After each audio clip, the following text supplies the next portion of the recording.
नमस्कार दोस्तों, स्वागत है आपका अपना ही यूट्यूब चैनल टुडे एग्जाम पर। दोस्तों जैसा कि कल आपका 15 नवंबर 2023 और कल आपका दिल्ली पुलिस का एग्जाम था।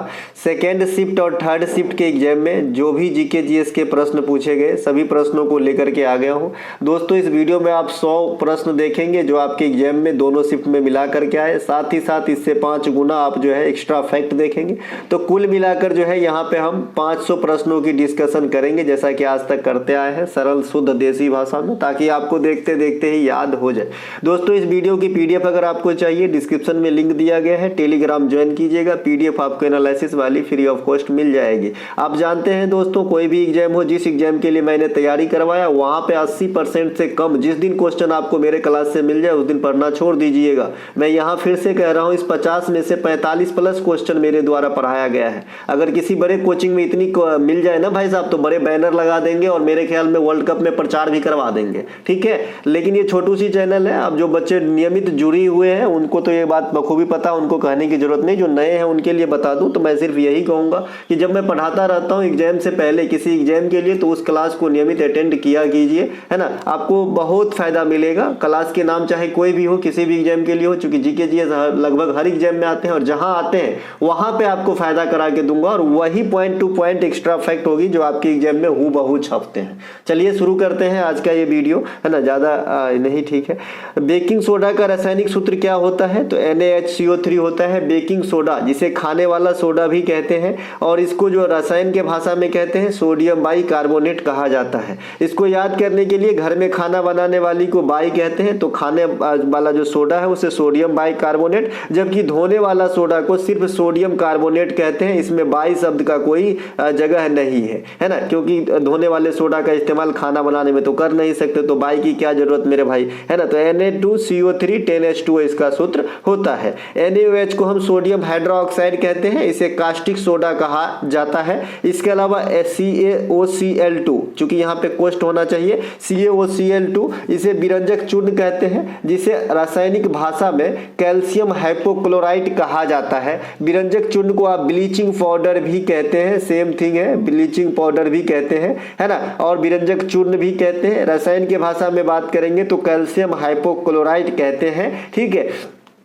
आपसे क्वेश्चन पूछा जाता है कि ये विरंजक चूर्ण का निर्माण कैसे होता है, तो आप कहेंगे शुष्क बुझा हुआ चूना। देखिए बुझा हुआ चूना कैल्शियम हाइड्रोक्साइड होता है इस प्रकार से, जबकि जिंदा चूना को, कली चूना को कैल्शियम ऑक्साइड CaO कहते हैं। और जब कैल्शियम ऑक्साइड यानी जिंदा चूना को जल के साथ प्रतिक्रिया करा देते हैं तो बुझा हुआ चूना जो है प्राप्त होता है और इस प्रक्रिया में हमें उष्मा यानी हीट की उत्पादन भी होती है। अभी अभी दिवाली आया होगा, लगभग आदमी चूना के घोल से जो है मिट्टी वाले दीवार को जो है रंगे होंगे, या फिर पक्का दीवार को भी चूना के घोल से रंगते हैं। तो आपने बाल्टी में जैसे ही चूना डाला होगा पानी में तो बुलबुला निकला होगा, यही ये हीट निकलता है और बुझा हुआ चूना उस बाल्टी के पेंदी में बैठ जाता है। तो ये एक अभिक्रिया है जहां से आप समझ सकते हैं। तो जब शुष्क बुझा हुआ चूना, जो अवशेष बचा था जिंदा चूना को जल से प्रतिक्रिया कराने के बाद, CaOH का होल ट्वाइस, है ना, तो इसी को जब क्लोरीन गैस इससे गुजारते हैं तो हमें क्या प्राप्त होता है? विरंजक चूर्ण प्राप्त होता है, ठीक है मेरे भाई। इसके अलावा विरंजक चूर्ण की उत्पादन मतलब उपयोग तो आप देख ही लिए होंगे। जो मुतारी वगैरह होते हैं, जो आपका टॉयलेट वगैरह होते हैं, वहां पे छिड़काव होता है अस्पताल के आसपास या घर के आसपास जो गंदगी वगैरह होते हैं वहां पे भी लोग छिड़काव करते हैं।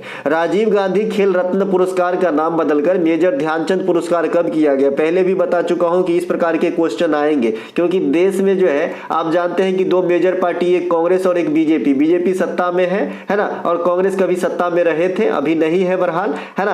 तो एक दूसरे के मतलब कैसे नाम हो ऐसा काम तो करेंगे ही, कोई भी हो, है ना।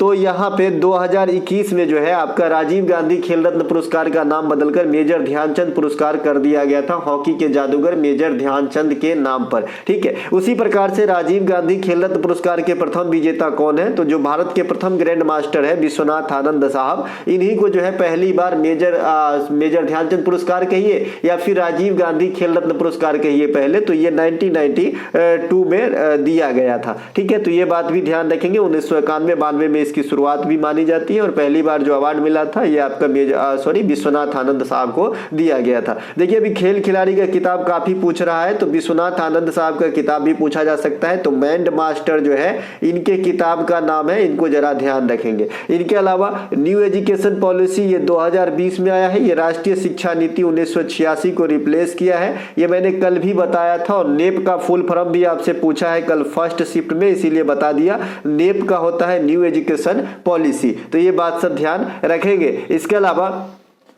असम में स्थित, आपने पहले सुना होगा कि असम में बहुत सारा है, मानस है ना, काजीरंगा है, कांजीरंगा, इसके अलावा आपका नमेरी भी है, नमेरी, डिब्रू सखोवा है, पावी तोरा है, और इसके अलावा आपका एक राजीव गांधी ओरंग नेशनल पार्क था, ओरंग, लेकिन अब इसमें से राजीव गांधी शब्द हटा दिया गया है, अब सिर्फ इसका नाम हो गया है ओरंग नेशनल पार्क, तो ये बात भी ध्यान रखेंगे। लेटेस्ट राजीव गांधी सद्भावना पुरस्कार जो दिया जाता है ये दिया गया है बनस्थली विद्यापीठ को, जो मैंने परसों के क्लास में आपको प्रैक्टिस सेट के दौरान बताया था। इसके अलावा हाथी गुम्फा अभिलेख की भाषा क्या थी? हाथी गुम्फा अभिलेख सबसे पहले किससे संबंधित है? तो हाथी गुम्फा अभिलेख है ना कलिंग नरेश खारवेल से संबंधित है, खारवेल है ना। कलिंग किसे कहते हैं? उड़ीसा को कहते हैं। उड़ीसा के तट को क्या कहते हैं? उत्कल तट और कलिंग तट कहते हैं। ठीक है, उत्कल तट या कलिंग तट कहते हैं। उसी प्रकार से आपसे पूछा जाता है असम को क्या कहते हैं? असम को कामरूप कहते हैं। क्या कहते हैं? कामरूप कहते हैं। तो इन दोनों को भी एग्जाम में आ जाता है डायरेक्ट, तो ये से भी ध्यान रखेंगे। अब देखिए कामरूप और उड़ीसा ये अपने अपने नाम पे सम्मान भी देता है। एक कलिंग पुरस्कार होता है जो आपका यूनेस्को के द्वारा दिया जाता है, यूनेस्को के द्वारा दिया जाता है ना। यूनेस्को की स्थापना भी पूछा जाता है आपका 1945। देखिए मैं कहीं से कहीं चलूंगा, बस सुनते जाइए अच्छे से, अच्छा रिवीजन करा दूंगा मेरे भाई, है ना। इसके अलावा जो कलिंग सम्मान है ना, ये कलिंग पुरस्कार कहेगा तो यूनेस्को कलिंग सम्मान देता है आपका उड़ीसा के सरकार, है ना। उसी प्रकार कामरूप जो असम का नाम है, यहाँ पे असम वैभव दिया जाता है जो अभी तपन शौकिया को दिया गया है। असम वैभव पुरस्कार जो है तपन शौकिया को दिया गया है, पिछला वाला असम वैभव रतन टाटा साहब को दिया गया था। ठीक है, तो ये सब ध्यान रखेंगे थोड़ी बहुत है। तो मैं यहाँ हाथी गुम्फा से चला था। हाथी गुम्फा अभिलेख प्राकृत भाषा में लिखा गया है। चूंकि प्राकृत भाषा आप पकड़ सकते हैं कि ये जो प्राकृत भाषा है, ये जो हम इसको कहाँ से जानते हैं मुख्य रूप से, तो इसको हम भगवान महावीर से जानते हैं। भगवान महावीर किस धर्म से थे? तो जैन धर्म से थे। जैन धर्म के जो है आखिरी या फिर 24वें तीर्थंकर हुए भगवान महावीर। जैन धर्म के प्रथम तीर्थंकर कौन हुए? तो ऋषभ देव हुए। कौन हुए? ऋषभ देव। कौन? ऋषभ देव। ठीक है, तो ये बात भी ध्यान रखेंगे, है ना। तो प्राकृत भाषा में था आपका हाथी गुम्फा अभिलेख। ठीक, हाथी गुम्फा अभिलेख कलिंग नरेश खारवेल से संबंधित है। खारवेल जैन धर्म को मानते थे, स्वाभाविक सी बात है, आप यहीं से रिलेट कर लीजिए प्राकृत भाषा जैन का, तो ये जैन धर्म से। कलिंग युद्ध एक होती है, मौर्य सम्राट अशोक इससे संबंधित है, 261 BC में होती है। इसके अलावा कल शिलालेखों का प्रचलन अशोक के समय से ही हुआ था। अशोक के शिलालेख के पढ़ने का श्रेय जो है ये जेम्स प्रिंसेप को दिया जाता है। किसे? जेम्स प्रिंसेप को। अगर आपने पेंथलर सोच रहे हैं तो गलत सोच रहे हैं, पढ़ने का श्रेय जो है जेम्स प्रिंसेप को दिया गया था। अशोक को देवनाम प्रियदर्शी भी कहा जाता है, इसका उपनाम है, यानी भगवान को प्यारा। इस प्रकार से प्रियदर्शी मतलब क्या? प्रिय मतलब बहुत प्यारा, है ना। इसके अलावा देव मतलब भगवान से है यहाँ पे। इसके अलावा बुद्ध से संबंधित बौद्ध धर्म के प्रचार हेतु अशोक ने अपने पुत्र और पुत्री महेंद्रा और संघमित्रा को कहाँ भेजा था? तो श्रीलंका भेजा था। तो ये बात भी आपको ध्यान रखना है। बाद बाकी अशोक के जो और भी उपलब्धि में आएंगे तो सबसे महान उपलब्धि सांची का स्तूप, ये कहाँ पे है? MP के अंदर है। अशोक ने बनवाया था, लेकिन सांची की स्तूप की फौंड जो है टेलर के द्वारा 1818 में किया गया था। तो ये बात भी आपको ध्यान रखना है। खोज की बात करेंगे तो 1818 किसने बनवाया? तो अशोक ने बनवाया। कहाँ पे है? तो मध्य प्रदेश में है। ये जो सांची सिटी है, सांची सिटी जो है, ये सांची गांव भी है, सांची सिटी भी है। तो सांची सिटी जो है ये भारत का पहला सौर ऊर्जा से संचालित होने वाला शहर बना है। तो इसे भी ध्यान ध्यान रखेंगे। और मोढेरा भारत का पहला सौर ऊर्जा से संचालित गांव है जो गुजरात के अंदर है। ठीक है भाई, तो दोनों बात ध्यान रखेंगे। ट्रांसजेंडर और भिक्षुकों के लिए किस मंत्रालय ने स्माइल योजना शुरू किया है, ये क्वेश्चन आपसे पूछा गया है। तो सामाजिक न्याय और अधिकारिता मंत्रालय के द्वारा जो है ना आपका जो है ट्रांसजेंडर और भिक्षुकों के लिए स्माइल योजना चलाया गया था। ठीक है, 2022 में, तो इसे भी ध्यान रखेंगे। इसके अलावा अभी अभी सामाजिक न्याय और अधिकारिता मंत्रालय के द्वारा एक आपका चला रहा है अटल वयो अभ्युदय योजना। अटल वयो अभ्युदय योजना ये किस पे लागू हो रहे हैं, तो ये जो हमारे सीनियर सिटीजन है उस पे लागू हो रहे हैं। ठीक है, क्या अटल वयो अभ्युदय योजना। वयो मतलब वयो वृद्ध होता है ना, जैसे दादा भाई नरोजी को ग्रैंड ओल्ड मैन वयो वृद्ध कहते हैं, है ना, तो इसी प्रकार से ये वयो है ना।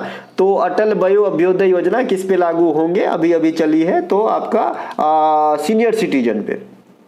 इसके अलावा प्रधानमंत्री मुद्रा योजना ये लोन मुहैया कराते हैं 3 प्रकार के, 50,000 जो है न्यूनतम है और 10 लाख जो है मैक्सिमम है ना। 3 कैडर के लोन है, शिशु, तरुण और युवा वाला। इसके अलावा प्रधानमंत्री किसान सम्मान निधि योजना गोरखपुर उत्तर प्रदेश से स्टार्ट हुआ था। 6,000 की राशि 3 किस्तों में दी जाती है, 4-4 महीने के गैप पे, है ना। 400 क्यों लिख रहे हो मेरे भाई, 4 मंथ के गैप पे 3 बार, तो 12 मंथ में जो है 3 बार दिया जाता है। प्रधानमंत्री ने स्ट्रीट वेंडर जो आपके रेहड़ी विक्रेता है, जो रोड के किनारे आपका ठेला लगा के आम जामुन कटहर बेचते हैं, तो उनके लिए जो है आपका कोरोना के काल में स्वनिधि योजना चलाया गया था। ये भी थोड़ा सा जो है लोन मुहैया करा के जो है आर्थिक मदद करते हैं वेंडरों को, ताकि उसकी जो है धंधा पानी पुनः स्थापित हो सके। इसके अलावा निम्नलिखित में से किस नदी की कौन सी नदी मच्छू नदी की सहायक नदी। देखिए मच्छू नदी जो है ये गुजरात में बहता है, मच्छू नदी। ठीक है मेरे भाई, तो मच्छू की प्रमुख सहायक नदियों में जम्बूरी हो जाएगा, असोई, बेनी, इस प्रकार से नदियां जो है ये मच्छू की सहायक नदियों में से हो जाएगा। भारत में गंगा की प्रमुख नदियों में सहायक नदी में सबसे पहले रामगंगा के बारे में बीपीएससी में क्वेश्चन आया कि गंगा के, है ना, सर्वप्रथम उत्तरी छोर से गंगा में आके मिलने वाला नदी, तो ये रामगंगा नदी है। जैसे ही गंगा देव प्रयाग में अलकनंदा और भागीरथी, ये मान लीजिए ये अपना देव प्रयाग है, यहां से 2 धारा हमने दिखाया, अलकनंदा का और भागीरथी का, ये दोनों जब मिल जाते हैं तो गंगा बनते हैं। जैसे ही गंगा उत्तराखंड में आगे बढ़ते हैं तो रामगंगा नेशनल पार्क, जिसे आप जिम कार्बेट नेशनल पार्क कहते हैं, वहीं के बीचों बीच से आके ये रामगंगा नदी उत्तर के तरफ से आके मिलती है। तो गंगा नदी से जो सहायक नदी पूछते हैं, तो कई दफा अच्छे एग्जाम में ये भी पूछते हैं कि गंगा की उत्तरी सहायक नदी कौन सी है, गंगा की दक्षिणी सहायक नदी कौन सी है। तो मेरे भाई गंगा नदी तंत्र को मैं 2 मिनट में कई दफा आपको समझा चुका हूं, है ना, कि भाई उत्तरी में आपका रामगंगा हो जाएगा, गोमती हो जाएगा, सरयू हो जाएगा, कोसी हो जाएगा, है ना, महानंदा हो जाएगा, ये सब उत्तरी हो जाएंगे, है ना। दक्षिणी में आपका सोन हो जाएगा, कर्मनासा हो जाएगा, फल्गु हो जाएगा, अजय हो जाएगा। इसके अलावा इधर से आ जाइए यमुना हो जाएगा। ये सब दक्षिणी सहायक नदी है गंगा की मेरे भाई। इसके अलावा भारत में यमुना का, अच्छा भारत में आखिरी सहायक नदी कौन सा होगा, पहला तो आपने रामगंगा यमुना का देखा, तो आखिरी जो है महानंदा है, जो भारत में गंगा की सहायक नदी है। भारत में मैं क्यों बोल रहा हूं, क्योंकि गंगा नदी बांग्लादेश में जाके जो है तब बंगाल की खाड़ी में समाती है। ठीक है मेरे भाई, भारत में यमुना की प्रमुख सहायक नदियों में चंबल, केन, बेतवा है, इन्हें ध्यान रखेंगे, चंबल, केन, बेतवा है। इसके अलावा ब्रह्मपुत्र की प्रमुख सहायक नदियों में लोहित, बराक, सुबनसिरी, मानस, ये सब जो है ब्रह्मपुत्र की जो है सहायक नदी में है। तीस्ता भी लिख लीजिएगा एक। इसके अलावा प्रायद्वीपीय भारत की नदियों में सबसे बड़ी तथा सबसे छोटी नदियों का क्रम की बात करेंगे तो सबसे बड़ी गोदावरी नंबर 1, कृष्णा नदी का 2nd स्थान और महानदी का 3rd स्थान है वरीयता के क्रम में, जो प्रायद्वीपीय भारत की नदी हो, पेनिनसुलर इंडिया की। ठीक है, तो ब्रह्मपुत्र नदी का उद्गम कहां से होती है, तो ये तिब्बत के मानसरोवर से 3 नदी निकलती है, लेकिन जो ब्रह्मपुत्र का है उसका स्पेसिफिक ग्लेशियर भी पूछा जाता है। तो ग्लेशियर कौन सा है, चेमांगड्यूंग ग्लेशियर, जहां से क्या निकलती है, ब्रह्मपुत्रा निकलती है। और जब ब्रह्मपुत्र निकलती है तिब्बत में, तो तिब्बत में तिब्बती लोग इसे संगपो के नाम से जानते हैं। और जैसे ही अरुणाचल प्रदेश में एंट्री मारता है आपका भारत के भूभाग में, तो यहां पे हम इसे देहांग के नाम से कहते हैं। ठीक है भाई, देवांग के नाम से जानते हैं। इसके अलावा ब्रह्मपुत्र नदी को तिब्बत में सांगपो, अरुणाचल प्रदेश में देहांग, यहां पे मैंने लिख के भी रखा है। गोदावरी का उद्गम नासिक के त्र्यंबकेश्वर से होता है, कृष्णा का उद्गम महाराष्ट्र के महाबलेश्वर से होता है और महानदी का उद्गम छत्तीसगढ़ के सिहावा से होते हैं, है ना। तो ये बात भी ध्यान रखेंगे। सरौदी शौकिया किस शास्त्रीय नृत्य के गुरु हैं? देखिए मैंने आपको सरनेम बता रखा है, वो सरनेम से ही आपको शास्त्रीय नृत्य की मैक्सिमम कैरेक्टर पकड़ में आ जाएगा मेरे भाई, है ना। एक बार जो नए बच्चे हैं फिर से सुन लीजिए, है ना। जो रेड्डी सरनेम है उसको आप कुचिपुड़ी के साथ ले जाए, कुचिपुड़ी के साथ ले जाए जो रेड्डी सरनेम है ना। जो आपका महराज सरनेम है, महराज सरनेम को आप जो है कथक नृत्य के साथ ले जाए, अगर वाद्य यंत्र भी बजाते हैं तो तबला के साथ जो है आप ले जाए। जो शौकिया है, जो गोस्वामी है, जो बरबयान है, जो शौकिया है, गोस्वामी है, बरबयान है ना। ये सभी को आप जो है सत्रिय नृत्य में रखें तो ज्यादा बेटर है। किसमें? सत्रिय नृत्य में रखिए। असम का है, काफी 99% जगह पे नंबर दिलाएगा मेरे भाई। इसके अलावा जो झावेरी बहन है, जो आपका सिंह सरनेम है, ये दोनों को आप मणिपुरी के साथ रखिए, ठीक है। जो महापात्रा सरनेम है ना, तो इसको आप ले जाइए कहां पे? ओडिसी के साथ। इतना करने के बाद मैक्सिमम कैरेक्टर आपके छट जाएंगे। अब ऐसा तो नहीं कि 1000-2000 के तादाद में है, ये लोग बहुत कम है मेरे भाई, गिने चुने हैं, याद नहीं कर पाते, उतने भी गिने चुने तो कम से कम ये कैरेक्टर याद रख लीजिए। सरनेम वाला जो मेरी क्लू है वहां से आपको काफी हेल्प मिल जाएगी। टॉपिक वाइज वीडियो बना दिया है हम, सारे टॉपिक पे आप लोग जरूर देखिएगा, काम आएगी, है ना। देखिए भैया ये हो गया। अब इसमें जो अपवाद है उसको मैंने लिख रखा है, पहले मैंने आपको सरनेम बता दिया सारे। अब उसमें कुछ और कैरेक्टर है जो आपको कंफ्यूज करेगा, इसीलिए मैं कुछ महिलाएं हैं जो आपको कंफ्यूज करता है एग्जाम में, उसको मैं लिख रखा है। सत्रिया के बारे में पहले जानते हैं। सत्रिया शास्त्रीय नृत्य है जो आधुनिक शास्त्रीय नृत्य में सबसे शुरू मतलब सबसे लेटेस्ट है ना, आधुनिक कह सकते हैं इसे, आधुनिक कहीं लिख के सबसे आधुनिक है, ओके। मतलब सबसे बाद में इसको दर्जा दिया गया है, ऑल दैट स्टिल। तो ये आपका जो है, और ये इसके बाद क्या है, इसको शुरू करने का श्रेय किसको दिया जाता है? तो श्रीमंत शंकर देव को दिया जाता है। ये वैष्णव धर्म से जो है ताल्लुक रखते थे, तो ये बात भी ध्यान रखेंगे, एक बार पूछा भी गया था, भक्ति आंदोलन से भी ताल्लुक रखते हैं। इसके अलावा भरतनाट्यम तमिलनाडु की प्रमुख शास्त्रीय नृत्य है। इसकी उत्पत्ति भरत मुनि के जो है आपका नाट्य शास्त्र और अभिनय दर्पण, ये दो मतलब आपकी किताब के नाम है, शास्त्र के नाम है ना। टेक्निकल नॉलेज चाहिए नृत्यों के बारे में तो अभिनय दर्पण आप पढ़ सकते हैं। तो इन दोनों के मिली जुली स्वरूप से जो है नृत्यों का जो है भारत में निकल के आया है। वैसे पौराणिक ग्रंथ के अनुसार भगवान शिव के जो तांडव है वहां से शास्त्रीय नृत्य निकल के आए हैं। इसके अलावा मोहिनी अट्टम महिला प्रधान नृत्य है, इसमें सिर्फ महिलाएं ही भाग लेती है, जो केरल से संबंधित नृत्य है और भगवान विष्णु की इसमें जो है नृत्य स्वरूप को दर्शाया जाता है। कथक उत्तर भारत की नृत्य है, इसमें इस्लामी कला का समावेशन भी होता है, क्योंकि आप जानते हैं अवध के नवाब के काल में ये नृत्य फली फूली थी, यानी संरक्षण प्राप्त था। इसके अलावा मणिपुर का शास्त्रीय नृत्य है, इसमें भगवान राधा कृष्ण की प्रेम प्रसंग पर आधारित नृत्यों को दर्शाया जाता है। उड़ीसा के गर्भगृह में देवदासियों के द्वारा शुरू किया नृत्य आपका ओडिसी है। गर्भगृह कल पूछा था आपको, गर्भगृह किसे कहा जाता है मेरे भाई? तो गर्भगृह मंदिर में जहां पर मूर्ति की स्थापना होती है, जहां पे मंदिर में मूर्ति आपका जो है स्थापित होते हैं या रहते हैं, तो उसे हम क्या कहते हैं? गर्भगृह कहते हैं, गर्भगृह कहते हैं। तो इसे भी ध्यान रखेंगे। और जहां पे बौद्ध धर्म के जो महत्व के चीज है उसको जो संरक्षित करके रखे जाते हैं उसे स्तूप कहा जाता है, ठीक है। तो ये ध्यान रखेंगे। इसके अलावा जो मैंने अभी कहा कि मैं अपवाद लिख के रखा हूं, दूसरे क्वेश्चन में लिख के रखा हूं, थोड़ा सा ये हो गया कि मैं यही लिखा हूं, नहीं मैं दूसरे क्वेश्चन में लिखा हूं, वहां भी आपके शास्त्र नृत्य वाले क्वेश्चन, जो कि 2 शिफ्ट का क्वेश्चन है तो आपको जरूर मिलेगा। इसके अलावा सोडियम नाइट्रेट का रासायनिक सूत्र भी पूछा है, तो NaNO3 होता है। मैंने आपको बताया है कि नाइट्रेट के लिए NONO3 लगाइए, कार्बोनेट के लिए CO3 लगाइए, हाइड्रोक्साइड के लिए OH लगाइए। एक आध अपवाद भी है लेकिन जनरली काम आएगा। जो बच्चे साइंस से पढ़े हैं उसके लिए तो कुछ नहीं, हाथ का मैल है जी पैसे, लेकिन जो बच्चे साइंस से नहीं पढ़े हैं उनको तकलीफ होता है ऐसे चीजों में उसका नामकरण करने में, तो मैं क्लू बता दिया हूं आपको। NO3 लगा रहे तो नाइट्रोट बताइए, CO3 लगा रहे तो है ना क्या बताइए? कार्बोनेट बताइए। जैसे कैल्शियम कार्बोनेट, तो कैल्शियम का सूत्र लिख दिया हमने CO, अब फिर हमने CO3 जोड़ दिया तो ये हो गया जी कैल्शियम कार्बोनेट संगमरमर, ठीक है। OH को हमने क्या बताया? हाइड्रोक्साइड। हमने यहाँ पे सोडियम लिख दिया Na, फिर हमने लिख दिया OH, ये हो गया जी सोडियम हाइड्रोक्साइड। हमने लिख दिया CaOH, कैल्शियम हाइड्रोक्साइड। इस प्रकार से आप बोल सकते हैं बोलने के लिए, है ना। तो सोडियम नाइट्रेट का रासायनिक सूत्र NaNO3 आप लिख सकते हैं। इसके अलावा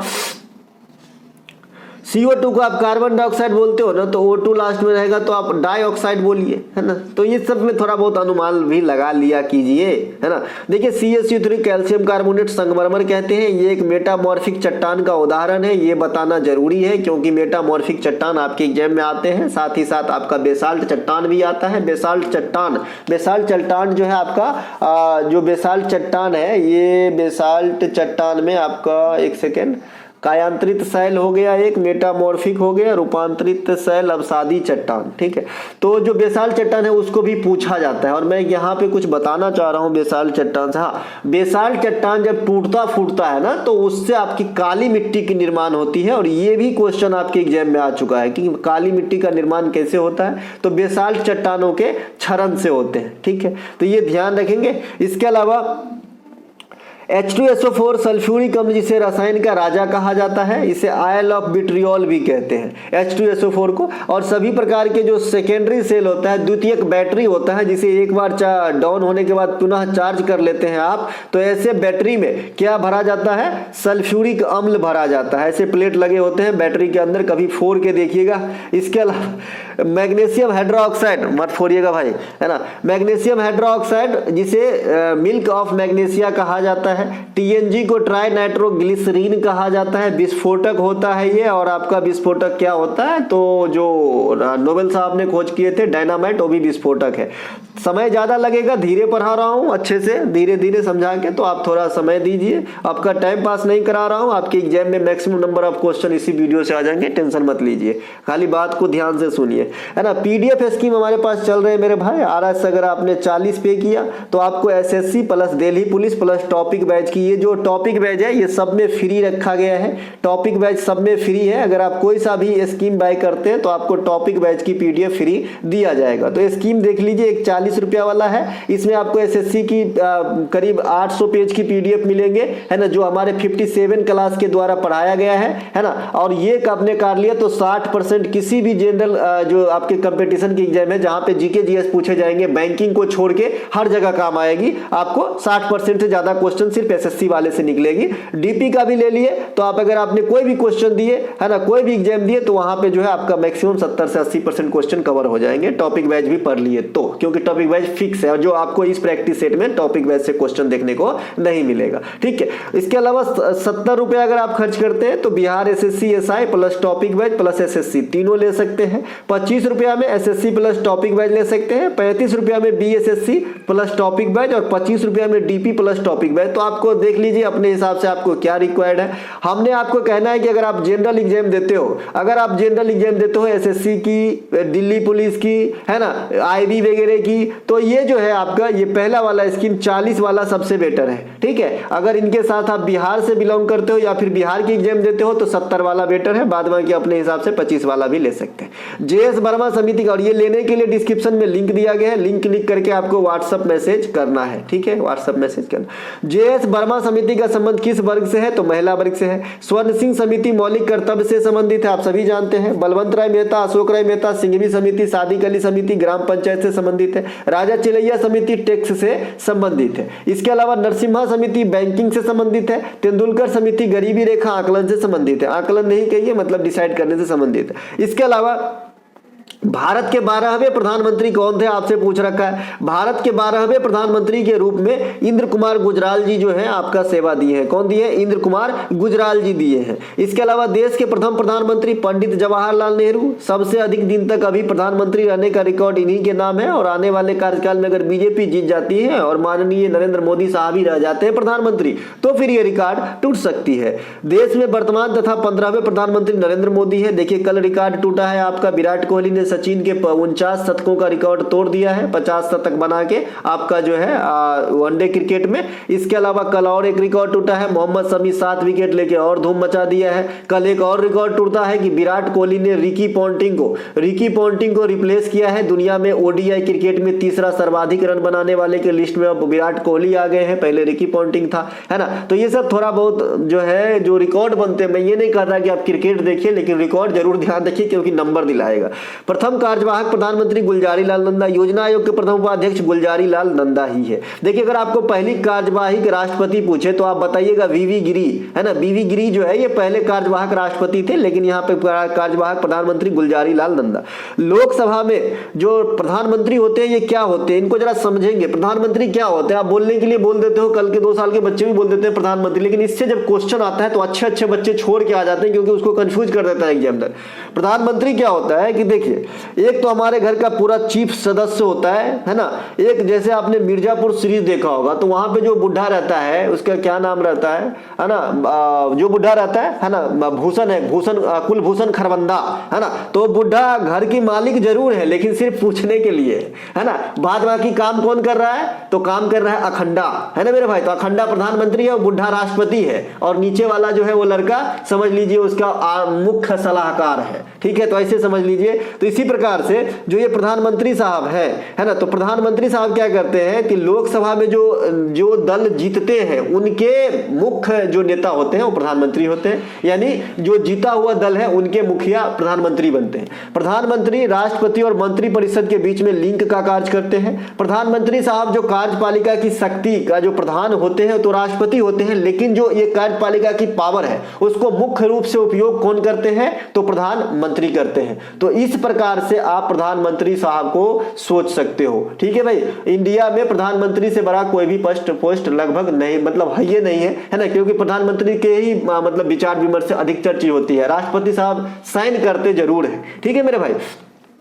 तो प्रधानमंत्री पावरफुल, बहुत सारे ऐसे देश हैं जहां पे राष्ट्रपति पावरफुल होते हैं, जैसे अमेरिका वगैरह में राष्ट्रपति पावरफुल होते हैं, यहाँ पे प्रधानमंत्री पावरफुल है ना। 2022 में पुरुषों की हॉकी एशिया कप कहां हुआ था, इंडोनेशिया में हुआ था। 2022 पुरुषों की हॉकी एशिया कप के विजेता दक्षिण कोरिया, उपविजेता मलेशिया, तो ये ध्यान रखेंगे। 2023 पुरुषों के जूनियर एशियाई हॉकी चैंपियनशिप का आयोजन ओमान में हुआ है, यहाँ पर विजेता आपका भारत रहा है, उपविजेता आपका पाकिस्तान रहा है। तो दोनों बात आपको ध्यान रखना है। देखिए एगो मेन वाला हॉकी की बात हो रहा है ये, और ये जूनियर हॉकी की बात हो रहा है, ये दोनों में एशियाई शब्द लगा हुआ है, फिर भी आपको फर्क देखना है। इसके अलावा जो अगला है कि 2023 में महिला का जूनियर एशियाई हॉकी चैंपियनशिप का आयोजन ये जापान में हुआ है, जीता है भारत और उपविजेता रहा है कोरिया, महिला वाला जूनियर एशियाई हॉकी। इसके अलावा 2023 एशियाई महिला हॉकी चैंपियनशिप, इसमें जूनियर शब्द नहीं है, ये मेन वाला महिला का एशियन हॉकी है, ये हुआ था भारत के झारखंड में, विजेता रहा है भारत, उपविजेता रहा है जापान, है ना।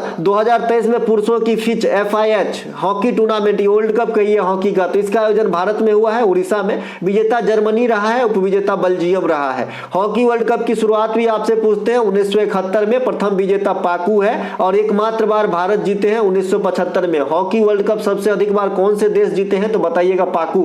इसके अलावा हॉकी खेल में कितने खिलाड़ी होते हैं, 11 खिलाड़ी होते हैं। इसकी ड्यूरेशन क्या होती है, 60 मिनट होती है, जबकि फुटबॉल की 90 मिनट होती है। भारत को ओलंपिक में पहला गोल्ड हॉकी में ही मिला था 1928 के दरमियान, एम्स्टर्डम ओलंपिक में। आखिरी गोल्ड 1980 में आया हॉकी में, और 2020 वाली जो टोक्यो ओलंपिक है उसमें जो है हॉकी के अंदर भारत को कांस्य पदकों के साथ जो है आपका संतोष करना पड़ा था। हॉकी में जो है 8 गोल्ड लिखिएगा यहाँ पे, 8 गोल्ड अब तक जीत चुके हैं भारत खाली हॉकी में, और 10 गो गोल्ड है तो 2 गो में एगो अभिनव बिंद्रा है, एगो नीरज चोपड़ा, तो 8 और 2 10 गो गोल्ड हो गया। इसके अलावा हॉकी के जादूगर कौन है भाई, मेजर ध्यानचंद के जन्मदिन पे 29 अगस्त को राष्ट्रीय खेल दिवस भी मनाते हैं। इसके अलावा समुद्र की गहराई के साथ साथ दाब पर क्या प्रभाव पड़ता है। देखिए समुद्र की गहराई में आप उतरेंगे तो दाब बढ़ता जाएगा, और अभी अभी आपने सुना होगा कि जो आपका टाइटैनिक नामक जहाज डूब गया था, उसके जो ध्वंस से जो मलबा है उसको देखने के लिए पाकिस्तान के 2-3 गो आदमी या 2-3 गो और विदेशी आदमी, 4-5 आदमी गए थे,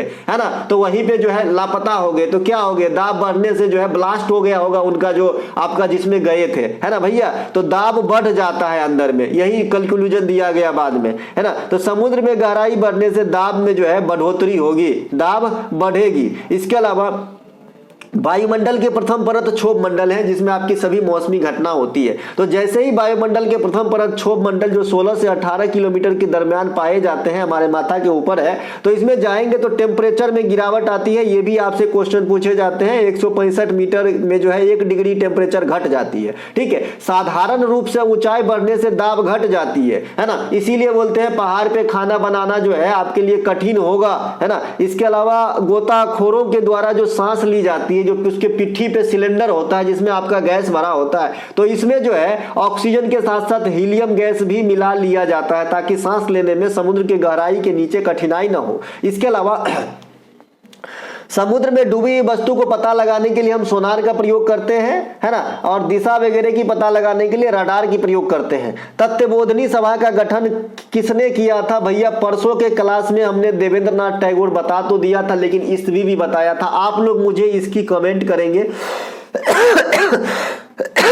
कि कब किया था। देखिए, तत्वबोधनी सभा हो, ब्रह्म समाज हो, आर्य समाज हो, सत्यशोधक समाज हो, प्रार्थना समाज हो, देव समाज हो, बेस समाज हो, थियोसॉफिकल सोसाइटी हो, जो आपका होम रूल लीग हो, है ना, ये सभी के सभी मैं आपको बता रखा हूं। गदर पार्टी हो, अभिनव भारत हो, इंडिया हाउस हो, एशियाटिक सोसाइटी हो, है ना, ये सभी के सभी बता रखा हूं मेरे भाई, है ना। तो इतने से ही आते हैं। और रामकृष्ण मिशन छूट गया था 1897, तो ये भी ध्यान रखिएगा। तो इतने ही से आते हैं, तो एक बार कर लीजिए ना यार, 2 नंबर मिल जाएगा फ्री में। इसके अलावा 1983 के वर्ल्ड कप में भारतीय टीम के कप्तान कौन थे? तो कपिल देव है भाई। कपिल देव की प्रमुख किताब straight from the heart, heart ये वाला हार्ट है, ये वाला। इसके अलावा कपिल देव भारत के लिए वनडे इंटरनेशनल में पहला शतक लगाया था, आप सभी जानते हैं। T20 में सुरेश रैना और लाला अमरनाथ टेस्ट में, है ना। कपिल देव को हरियाणा हरिकेन कहते हैं। 2011 वर्ल्ड कप कप्तान माही थे।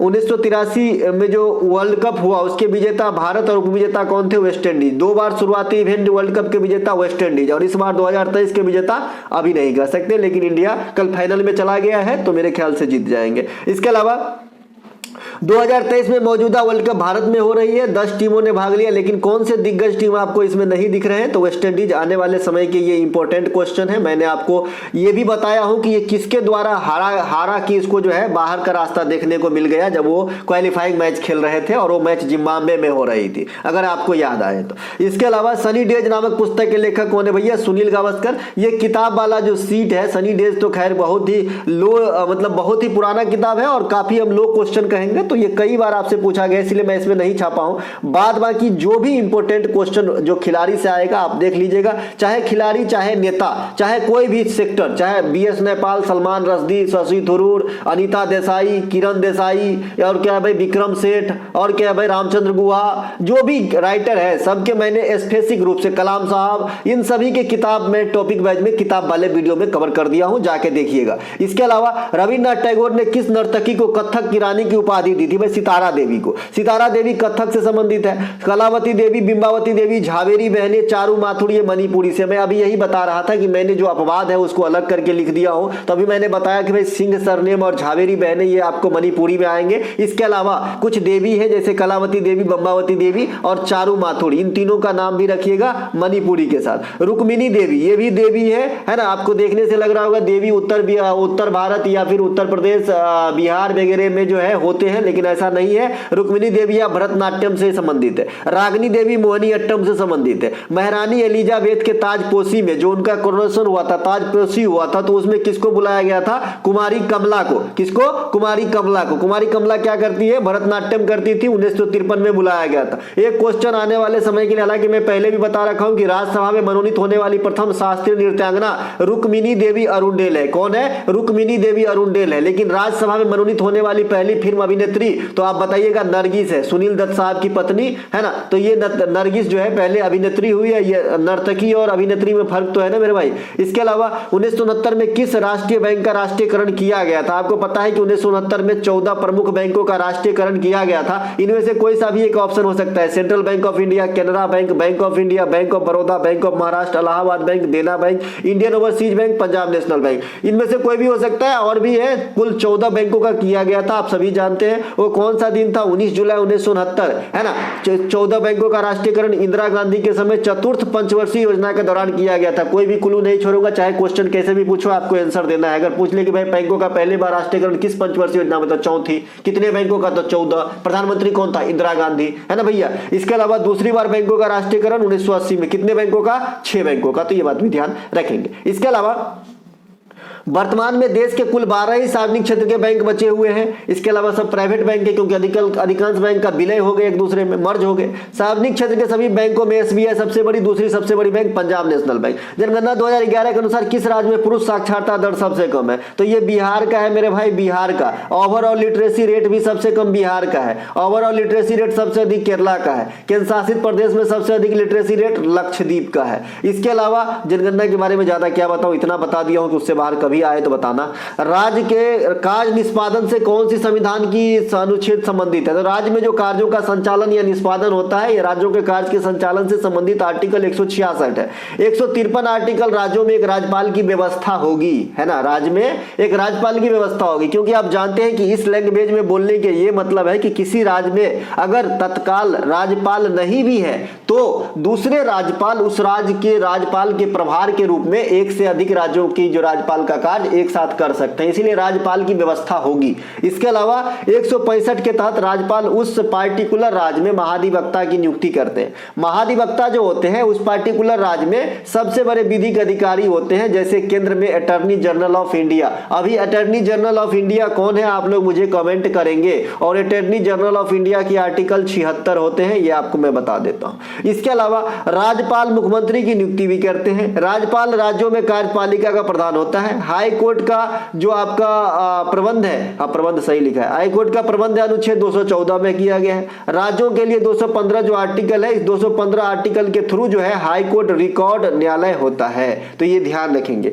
अब देखिए जो बात मैंने अभी राष्ट्रपति, प्रेसिडेंट साहब, पीएम साहब और आपका जो मंत्री परिषद है उनके बीच में हमने कहा कि प्रेसिडेंट और मंत्री परिषद के बीच में जो है लिंक का कार्य पीएम कर रहा है, उसी प्रकार से सीएम कर रहा है राज्य के मंत्री परिषद और गवर्नर के बीच में लिंक का कार्य, है ना। तो गवर्नर को राज्य में आप प्रेसिडेंट से तुलना कर लीजिए और सीएम को राज्य में पीएम से तुलना कर लीजिए, तो दोनों बात आपकी बन जाएगी। इसके अलावा कुतुबुद्दीन ऐबक का इल्तुतमिश से क्या रिश्ता था, क्या लगता था? भाई दामाद था, गुलाम भी था, दामाद भी था। मैं आपको बता रखा हूं कि पहले जो शासक हुआ करते थे अधिकांश तो अपने गुलाम को ही दामाद बनाया करता था, ताकि उससे दो फायदा था, है ना। एक तो जो उनके बच्चे हैं वो उनको सुखी रखेंगे, दुख नहीं देंगे। दूसरी उनके आंखें के सामने रहेंगे, है ना। और एक तो रिश्तेदार ऊपर से उनके लिए काम करे तो और ज्यादा बेटर कर सकते हैं। तो इसके लिए मेरे भाई, है ना, तो ये जो इल्तुतमिश है ये रजिया के पिता भी है। ये रजिया वही रजिया है जो सल्तनत में पहली महिला शासिका बनी थी। तो इल्तुतमिश ने तुर्कान या चिहलगानी दल का गठन किया था। साथ ही साथ इल्तुतमिश ने 2 सिक्के चलाए थे, जीतल और टका। किधर गया टका?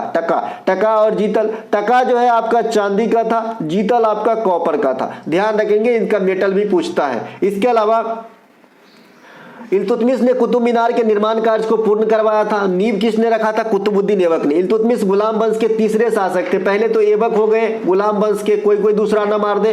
दूसरा आराम शाह हो गए, आराम शाह, है ना। आराम शाह को हटा के इल्तुतमिश गद्दी पे बैठा था, तो तीसरा शासक हुआ था। कुतुबुद्दीन ऐबक को लाख बख्श कहा जाता है। लाख बख्श माने लाखों की नाम देने वाला। कुतुबुद्दीन ऐबक की मृत्यु चौगान खेलते समय जब वो घोड़ा से गिर गए थे तब हो गया था। अगला है, किस दक्षिण भारत को नेपोलियन कहा जाता है? किसे दक्षिणी भारत का नेपोलियन? तो राजेंद्र चोल को गंगोई कोंड भी कहते हैं, दक्षिण भारत का नेपोलियन भी कहते हैं। इसके अलावा श्रीलंका पे विजय भी राजेंद्र चोल ने ही करा था, तो इसे भी ध्यान रखेंगे। इसके अलावा गंगोई कोंड, एक क्वेश्चन और भी पूछा जाता है कि गंगा के किनारे तक सबसे पहले कौन से चोल शासक गए? तो यही राजेंद्र चोल भैया। इसके अलावा चोल वंश के संस्थापक विजयालय हैं। चोल वंश किस लिए प्रसिद्ध है? तो नेवी पावर, नौसैनिक शक्ति के लिए प्रसिद्ध था और इसके समय में व्यापार वगैरह भी काफी अच्छे खासे चल रहे होते हैं। इसके अलावा हरिसेन किसके दरबारी कवि है? समुद्रगुप्त के दरबारी कवि है। प्रयाग प्रशस्ति के लेखक हरिसेन है। यूं कहा जाता है कि प्रयाग प्रशस्ति में हरिसेन ने किसकी बड़ाई की है? तो समुद्रगुप्त की। समुद्रगुप्त को संगीत प्रेमी भी कहा जाता है, भारत का नेपोलियन भी कहा जाता है। इसके अलावा नालंदा विश्वविद्यालय के संस्थापक कौन है? कुमार गुप्त प्रथम है। और नालंदा विश्वविद्यालय को जो है ध्वस्त किसने किया था? तो बख्तियार ने किया था, ये बात भी ध्यान रखेंगे। इसके अलावा एक वृक्ष है ना, महाबोधि वृक्ष, इसको कौन कटाया था? शशांक ने। तो ये बात भी पूछा जाता है, आज तक तो कभी पूछा नहीं है, लेकिन आपको ध्यान रखना है। इसके अलावा पंडित किशन महाराज का संबंध किससे है? तबला से। पंडित किशन महाराज, यहाँ पे कृष्ण नहीं किशन, हालांकि जो है ये पर्यायवाची शब्द ही होगा, लेकिन पंडित किशन महाराज बनारस घराने के प्रसिद्ध तबला वादक है। बनारस घराने के संस्थापक पंडित राम सहाय साहब हैं। बनारस घराना के अधिकांश कलाकार या तो तबला बजाते हैं, अगर कोई निकल गए तो फिर कथक नृत्य में ले लीजिएगा। बनारस घराने से संबंधित गिरिजा देवी, इसे ठुमरी की रानी कहा जाता है। गिरिजा देवी बनारस घराने से है। पांडवानी की रानी आप कह सकते हैं किसे, है ना, जो छत्तीसगढ़ के हैं, पांडवानी का, है ना, बाई। इसके अलावा जो आपका एम सुब्बा लक्ष्मी कर्नाटक संगीत में जो है महारत हासिल थी। ये सब कुछ जो है पहले जो है हमारे महान लेडीज हुई जो अपने अपने क्षेत्र में जो है एक मतलब इकलौता अधिकार रखते थे। इसके अलावा पंडित बिरजू महाराज का संबंध लखनऊ घराने से है, कथक से संबंधित है और कई सारे पिक्चरों में आप इनको जो है आप पाएंगे काम करते हुए। इनके अलावा योजना आयोग के प्रथम अध्यक्ष पूछा है, नहीं अध्यक्ष नहीं, हाँ अध्यक्ष पूछा नहीं, उपाध्यक्ष पूछा था मेरे भाई, अध्यक्ष नहीं, यहाँ पे उपाध्यक्ष कर लीजिएगा क्योंकि योजना आयोग के अध्यक्ष तो पीएम ही होते हैं, तो पीएम पंडित जवाहरलाल नेहरू हो जाएंगे प्रथम, लेकिन उपाध्यक्ष पूछा है गुलजारी लाल नंदा हो जाएगा। योजना आयोग का प्रथम अध्यक्ष प्रधानमंत्री होता है। योजना आयोग की स्थापना 1950। कुल कितने योजना बनाए? 12। अंतिम योजना का अवधि 2012 से 2017। अब योजना बनते हैं क्या पंचवर्षीय वाला? तो नहीं। अब क्या हो गया? तो योजना आयोग की जगह पे नीति आयोग की स्थापना कब से? 2015 से। नीति आयोग के उपाध्यक्ष प्रथम बार कौन बने थे? अरविंद पनघड़िया। प्रथम सीईओ कौन बनी थी? तो प्रथम महिला सीईओ और प्रथम सीईओ भी कौन? सिंधु श्री खुल्लर। वर्तमान अध्यक्ष कौन है? नरेंद्र मोदी, जो प्रधानमंत्री होते हैं वही अध्यक्ष होते हैं। उपाध्यक्ष कौन होते हैं? सुमन कुमार बेरी। और सीईओ कौन है? बीवीआर सुब्रमण्यम, जो परमेश्वरम साहब का स्थान लिए हैं। खेलो इंडिया शीतकालीन खेल का दूसरा एडिशन किस राज्य केंद्र शासित प्रदेश में कराए गए? तो जम्मू कश्मीर में। प्रथम खेलो इंडिया यूथ गेम का आयोजन दिल्ली में 18 में हुआ था। 2023 में 5वां एडिशन मध्य प्रदेश में हुआ है। विजेता कौन रहा है? महाराष्ट्र। प्रथम खेलो इंडिया यूनिवर्सिटी गेम का आयोजन 2020 में उड़ीसा में हुआ था। विजेता कौन रहे थे? पंजाब यूनिवर्सिटी। लेटेस्ट 2023 में यह खेल उत्तर प्रदेश में कराए गए जहां पे विजेता पंजाब यूनिवर्सिटी ही रहे। तो 3 ही बार खेल हुआ है, 20-21 में एक बार नहीं हुआ, तो 20 अभी 23 में तीसरा ही एडिशन हुआ है और फिर से पंजाब ही जीत गया। तो 3 बार में 2 बार पंजाब ही जीता है, पहला और तीसरा। लगातार 2 ओलंपिक में पदक जीतने वाली एकमात्र भारतीय महिला कौन है? तो ये है आपका पीवी सिंधु। इसके अलावा ओलंपिक में कोई पदक जीतने वाली प्रथम महिला कौन है? कर्णो मल्लेश्वरी। 2000 के सिडनी ओलंपिक में कांस्य जीती थी भारोत्तोलन वेट लिफ्टिंग के अंदर। इसके अलावा ओलंपिक में भारत कब से भाग ले रहे हैं? तो सेकेंड ओलंपिक 1900 कहां हुआ था? पेरिस में, है ना। ओलंपिक की शुरुआत 1896 एथेंस से हुआ था। ओलंपिक में व्यक्तिगत रूप से प्रथम पदक केडी जादव को 1952 हेलेंसिकी में मिला था। तत्पश्चात रजत पहली बार व्यक्तिगत रूप से मेजर राजवर्धन सिंह राठौड़ को 2004 में आया, एथेंस में ही हुआ था 2004 में। इसके अलावा जो आपका 2008 के बीजिंग ओलंपिक में अभिनव बिंद्रा को व्यक्तिगत रूप से गोल्ड जीतने का जो है सुनहरा अवसर प्राप्त हुआ। इसके अलावा जो आपका 2020 टोक्यो ओलंपिक में व्यक्तिगत रूप से फिर से गोल्ड नीरज चोपड़ा के द्वारा भाला फेंक में 88.58, ठीक है। इसकी जो दूरी था ना 87.58 था, ठीक है। तो इतने मीटर फेंका था।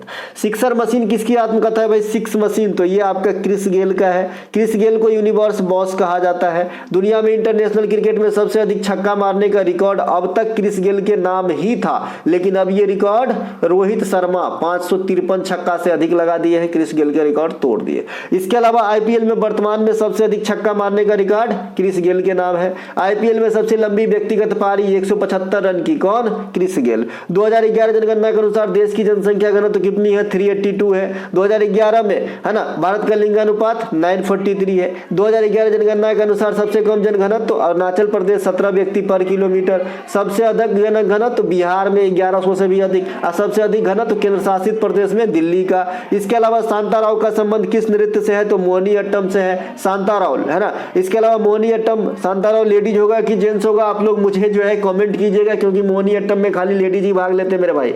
मोहिनीअट्टम की अन्य कलाकार में कल्याण कुट्टी अम्मा, भारती शिवाजी, रागनी देवी, हेमा मालिनी, श्री देवी, गीता नायक, ये सब मोहिनीअट्टम का है। मोहिनीअट्टम में सिर्फ महिलाएं भाग लेती है। यह केरल की प्रमुख शास्त्रीय नृत्य है। केरल की एक और शास्त्रीय नृत्य है कथकली, तो इन्हें भी ध्यान रखेंगे। इसके अलावा राज्यसभा में न्यूनतम उम्र क्या है? तो भाई 30 वर्ष है ना। राज्यसभा में 30 वर्ष, लोकसभा में 25 वर्ष, विधानसभा में 25 वर्ष, विधान परिषद में 30 वर्ष, राष्ट्रपति और राज्यपाल बनने के लिए 35 वर्ष, प्रधानमंत्री और मुख्यमंत्री बनने के लिए 25 वर्ष, ग्राम पंचायत में आपको एंट्री चाहिए तो 21 वर्ष, मताधिकार यानी वोट डालने का अधिकार चाहिए तो 18 वर्ष। ये कुछ उम्र सीमा है, यहाँ से क्वेश्चन आते हैं। मैंने आपको कहा है कि देश में केंद्र में लोकसभा तो राज्य में विधानसभा की बात कीजिए, केंद्र में राज्यसभा, राज्य में विधान परिषद की बात कीजिए, केंद्र में पीएम तो राज्य में सीएम की बात कीजिए, केंद्र में प्रेसिडेंट, राज्य में गवर्नर की बात कीजिए, केंद्र में अटॉर्नी जनरल ऑफ इंडिया तो राज्य में महाधिवक्ता एडवोकेट जनरल की बात कीजिए, है ना। इसके अलावा केंद्र में लोकसभा का स्पीकर, राज्यसभा में विधानसभा के अध्यक्ष की बात कीजिए,